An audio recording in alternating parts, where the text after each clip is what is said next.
Alright, so I'm not much of a note taker or a diary writer, so I wanted to have some way to document my birthright trip to Israel. So I thought I would make a video journal.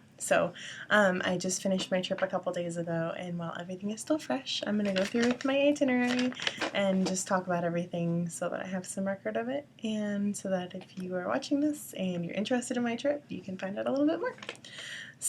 I left on August 11th, and I had to fly into Philadelphia. I happened to be in San Francisco for the weekend, so it was nice that I could just leave from San Francisco and fly straight to Philly. So I arrived at Philly really early in the morning, like 6 o'clock in the morning, and someone from my trip, Madeline, she met up with me and showed me a bit around Philly, and I got to see the Liberty Bell, and I got to go and see Independence Hall, and a bunch of cool stuff, and we got to go see the American Jewish History Museum, something like that. And I got a Philly cheesesteak. I had to. So after that, we had to leave the airport. So I finished walking around by myself after Madeline left and get to the airport. And then we meet up in the lobby, and we're sitting in a corner in the airport making our first circle. And that's kind of significant since the whole trip we make circles and we talk about our feelings and everything. But we got there and we go through security and everything, and then our flight gets delayed. And then it gets delayed again. And then it gets delayed again. And then it gets delayed again. So I think we ended up being like 2.5 or 3 hours delayed leaving, which was not ideal. But eventually, I don't remember how long the flight was. I think it was like 10 something hours to Israel. And we arrive in Tel Aviv, and then we go basically straight to the hotel. Oh, while we're at the airport, we do our first getting to know you activity, and we write our what our expectations are of the trip, and we get our red bracelets. And the red bracelets are supposed to protect us from anything bad when we're on our trip. So we arrive at the hotel, and then we meet our guide, Yariv, and that was pretty cool. That was our first little taste. And we were supposed to do icebreakers and stuff, but since we had already done some in the airport, we kind of just went to bed. And that was in Tel Aviv. The next morning, we wake up and we go on a hike through Ben Gurion National Park, which was pretty cool. And we got to see that, and we got to see his gravesite and everything. And then we went to Stihol, which is right near the Gaza Strip, and that was a little scary. This town has rockets fired at it pretty much constantly, and people still live there. There are bomb shelters everywhere, and there was this playground with a snake big thing in it, and it was a bomb shelter for kids, so that if the sirens went off, they had somewhere safe to go. And that really kind of hit home, just seeing the place that they made it for the kids, and that people were living there, and it was so dangerous. We found out the night after we left there were actually rockets fired at the town that we were in, so it made it hit a little close to home, literally. And then we went to the Bedouin tent, and once we got to the Bedouin tent, that was interesting. It was kind of out in the middle of nowhere, and it was this little community, and there were a bunch of these huge tents set up.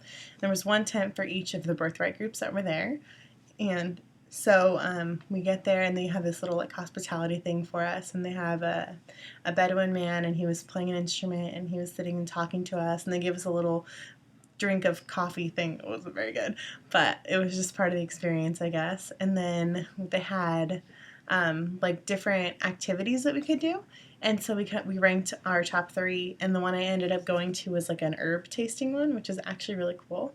Got to try a few different things. Some of them were pretty good, and some of them were nasty. I think the lemongrass was my favorite.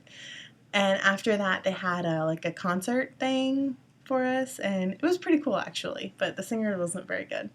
And so we were all dancing and having a good time, but it was a little bit hard since we didn't all know each other yet, and we were still kind of getting comfortable with each other.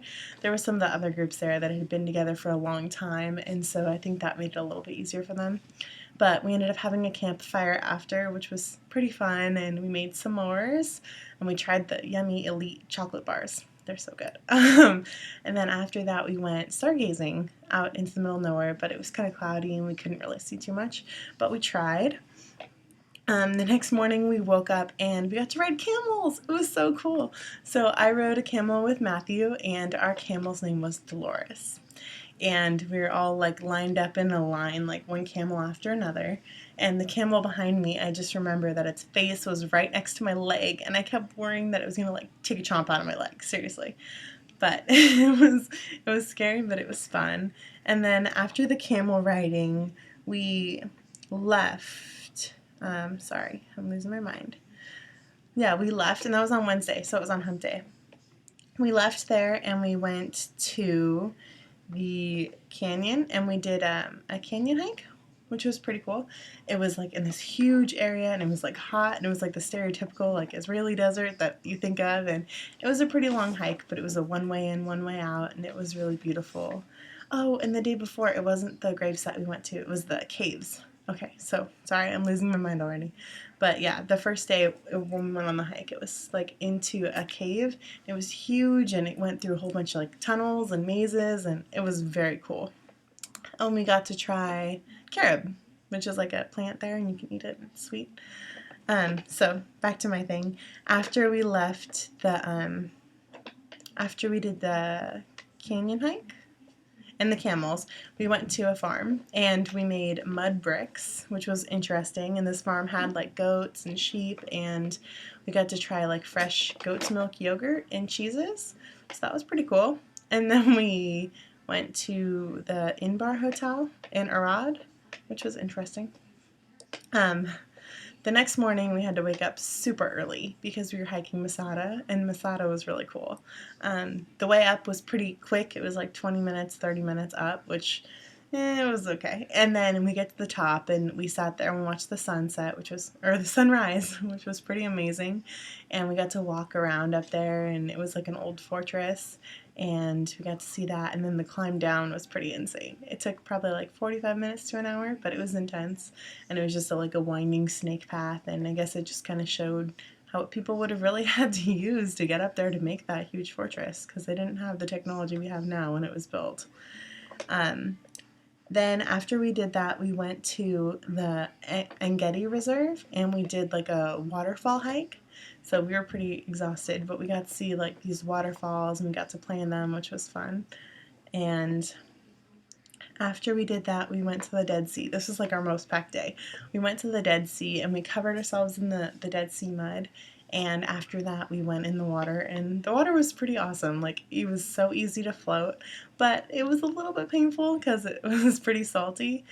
And then we went to Jerusalem, which was neat. That was our first, like, sightseeing, I guess, in Jerusalem. And we went out for the night. We went out to an area where there was, like, a Ben Yehuda Street, I believe. And we went to like this bar, and outside they had like a big area with like hookahs and stuff, so we ended up just hanging out there. The next morning we went to the Haas Promenade, which had a really cool view of Jerusalem, and we were talking in there, and we met our Israeli friends, which was super cool. That was definitely one of my favorite parts of the trip, was just having the Israelis there and getting to realize that there are people that live in this country, and it kind of puts a name to a face. Or face to a name, I guess. We got to go to the city of David, and the Jerusalem, like the biblical part of it. And we got to go see the Western Wall, which was actually really neat. Like, it was a very interesting experience. They had separate parts for the men and women, and the women had to cover their shoulders and their knees. And we go up to the wall, and the wall is just huge. Like, you can't even imagine how small you feel next to it. And you write a little note, and you put it in the wall, and you never turn your back to the wall. So as you're walking away from it, you walk backwards, which I thought was really interesting. It's just a sign of respect. And then as we were leaving the Western Wall, we walked through the Jewish quarter. And there are 4 quarters. There's the Jewish quarter, the Arabic quarter, the Armenian corner, and I can't remember the 4th one, but it was really neat to walk through. I wish we would have had some more time to explore, but we really didn't. And then we went through the marketplace. That was pretty crazy because it was Friday, so it was right before Shabbat. Everyone was getting ready for everything, and it was so packed, but it was so amazing. Like, just seeing all the fresh produce and the breads and smelling everything, but it was very loud and very stressful, and I got a little bit anxious, but I still really enjoyed seeing the market. Like, that was really a part of their culture that I thought was neat. because we have farmers markets, but it's not the same thing at all. So we did a nice Shabbat dinner at the hotel. Everyone kind of got dressed up, and we did like the ceremony and everything, which was nice because I haven't done a Shabbat dinner in a really long time. And then we had a group activity. For the group activity, we played games from Whose Line Is It Anyways in one of the rooms, and we were very hydrated for our activities, which was fun. The next day was our relaxing day because it was Shabbat, so we got to sleep in, which was really nice. And then when we woke up, we had like a little, we walked around a bit, didn't do too much, and then we went to this park near the Parliament building, and the Israelis had a couple games for us, and the first game was dealing with like just groups and getting into groups, and we talked about the military and their uniform and everything like that, and then we played another game that helped us get to know each other a little bit better, and then we had the Havdalah ceremony, which is like to signal the end of Shabbat, and that was pretty cool because I kind of forgot that existed. And we talked about Yad Vashem, and we talked about our Jewish identities and also how stereotyping still exists in the States and how it exists in Israel and how the differences are. And so that was kind of interesting to hear people's stories about how they have felt, profiled based on their religion through schools or through wherever. And then, what else? So the next morning we got up and we went to Yad Vashem, which is the Holocaust Museum and Memorial, and that was really sad. But I didn't like that we had a tour guide through it. I didn't feel like I really got to enjoy it as much as I would have liked to, but it did really make things hit closer to home. Sorry, I'm roommates on.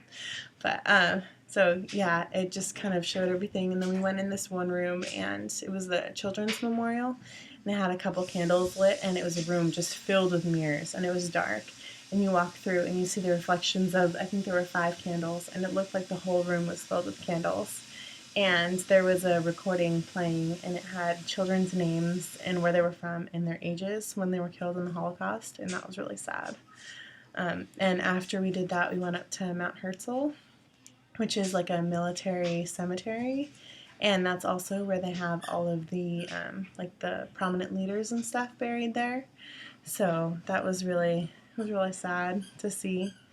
So, and then we drove to the north.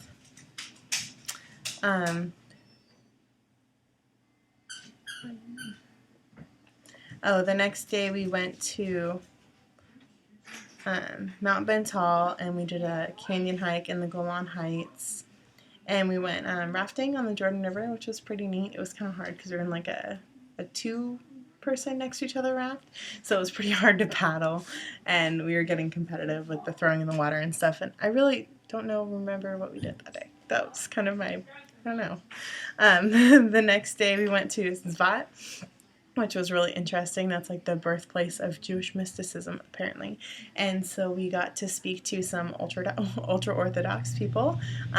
For the girls, we went into this area where they have the mikveh, and we learned all about that ceremony and how that works, and that was pretty interesting. I don't know, it's just a very different way of looking at things than I guess we're all used to. So we went, and that was when we left the Israelis, which was really sad. We weren't ready for them to leave, although most of them ended up joining us a couple hours later when we went out to hang out in Jerusalem. In Tel Aviv. But I'm forgetting a night. The night before, on Monday, after we did the rafting, we went to a beach bar, which was really fun, and everyone got hydrated, and we were dancing, and it was a good time. But yeah, when we were at Tel Aviv, we went out and we went to this club called Volume, but it looks like Valium, which is pretty funny. So we went out there, and it was really nice, and it was like our last big hurrah. So that was it was fun. We just wish we would have had more time because we kind of got ushered out at midnight because Birthright has rules and stuff, so that's okay. But I think it was great. The next day we went to Rabin Square, and we heard the story about Rabin and everything that happened there, we went to see the Independence Hall, which is in Tel Aviv, and it's where they declared Israel as a state. And we got to hear part of Ben Gurion's speech, and we got to hear the Israeli anthem. And then after that, we went to the beaches, which were pretty cool. We went to the Mediterranean this time, and we were hanging out on the beach all day, and then we had to go to the airport. So that kind of sucked because we didn't get to shower. So we were all stinky and yucky on the airplane. So we got back to the airport in Tel Aviv and go through security, and a lot more people had left because a lot of people were extending their trip, and that was kind of like our second big goodbye after the Israelis, I guess. And then, so after we get there and we start flying back, we arrived back in Philly, and we are going through security again, and we were talking on the plane. We're like, hey, let's all meet by the baggage area so we can say goodbye. And so we all meet by the baggage area and we say goodbye, and it's pretty sad because most of them live on the East Coast and I'm from California, so I don't exactly get to see them all the time, but I guess now I have a really good reason to travel to the East Coast, and if they ever come to California, they have a place to stay with me. But it really was a wonderful experience. I learned so much about Jewish history and culture, and I really do feel more connected to it, and I'm definitely more of a supporter of the country now, and I want to pay more attention and keep an open mind because now I have friends that live there, I know people there, and I want them to be safe, and I want them to be happy and healthy and live good lives, and so I'm rooting for them. I'm in their corner. But if anyone from Birthright gets to watch this, thank you so much for letting me go on this trip. It was a wonderful experience, and if you haven't gone on it yet and you're thinking about going, you should definitely go because it's basically free and it's wonderful, and you'll learn so much about yourself and about other people, and you'll get to hang around other Jewish kids, which I don't really have many of at home. So, yeah, well, thanks for watching, and I am so glad that I got to go on this trip. Like, it really was awesome. I can't have imagined anything better, and I don't know if I would have made it to Israel without Birthright. So, thank you.